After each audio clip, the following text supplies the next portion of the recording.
នេះហើយគ្មានឡើយវិលវិញដូចដើមពេលដៅមិនអាចមានភ្លៀងព្រោះនាងបានបាត់ដងហើមប្រៀបដូចជាទឹកសន្សើមមានភាពខ្វះជាតិត្រជាងយើងមេឆ្ងាយដាច់អាឡ័យ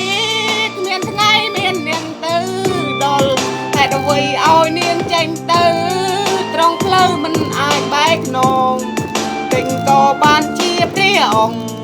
ទ្រទ្រង់ផលអកន្លងហេតុអ្វីប្រខ្ញុំមិនប្រនីទៅមុខមិនច